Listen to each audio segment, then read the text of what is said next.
I think holidays are a time when the family gathers in a way that they don't typically in the year. Everyone's there. There's the added pressure of the presents. There is the added tension of, what makes it so intense? I think it's usually the only time everyone's together.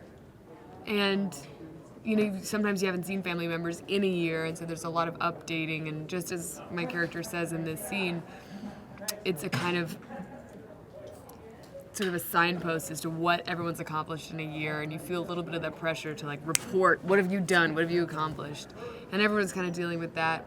And then there's a lot of expectations to celebrate that, of course, inevitably ends up being kind of crazy and hectic and nutty. And I think the universality of the experience of the kind of holiday nightmare of a family gathering, because you're going to get on each other's nerves. Everyone's qualities that they have known forever are going to come out in different ways, and it's just nuts. It's always nuts. The amazing thing about family is you can completely be yourself, and they have to accept you. You have to accept them. You're stuck with them. And that's what's different about family and friends is, friends you choose, family you're born with, and that's it, and you got to deal with each other, but they also have to deal with you. So that's the kind of awesome hilarity of it all, is that you are similar in ways you don't want to admit, and your flaws are lovable in so many ways to your family, and they've known you as you've evolved. It's something that you can't possibly create in a friendship. Even though you grow older and your friends become like your chosen family, it's still going to be a different dynamic. I was really taken by how sentimental this script made me, and I laughed, of course, but I got really weepy by the end, and I have to pay attention to sincere reactions to material. And I thought, wow, if I'm feeling this, then there's something in here that hit a chord with me. So I reread it, and I attached a little more to my character and thought, well, she's really complex, and there's some things I really identify with her, and in other ways I really don't. And I'm curious to explore the things I don't really understand about this character, the things that I don't sort of empathize with her about. And so I met Jessie, and we had such a lovely conversation that it was honestly Jessie who made me want to do the film. And of course, the cast. I mean, the idea of being the daughter of John and Diane was too irresistible. Eleanor is the wayward, messy, emotional, sort of chaotic child. She is the one who hasn't gotten married, hasn't really achieved success. She's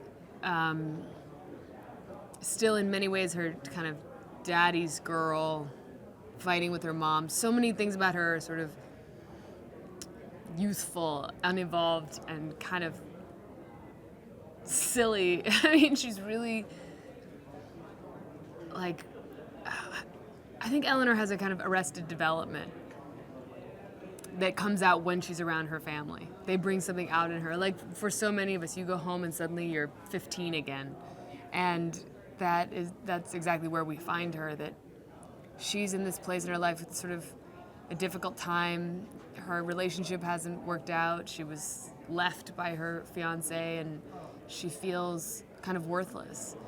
And I think what she does, how she serves the narrative, I guess, is just to show another element to the family hectic dynamic, that there's, she's going to be honest with them about how they make her feel, what she thinks of their lives. She comes to this, well, I should say, to be a little more clear about it, I think Eleanor really forces her parents to come to an honest place about their relationship. I mean, she tells her mother, deal with your own life, stop trying to fix me, you have to go fix your own life. And I think she kind of pushes her into a place where she's forced to evolve, because she wants her own daughter to evolve, so she has to do so herself.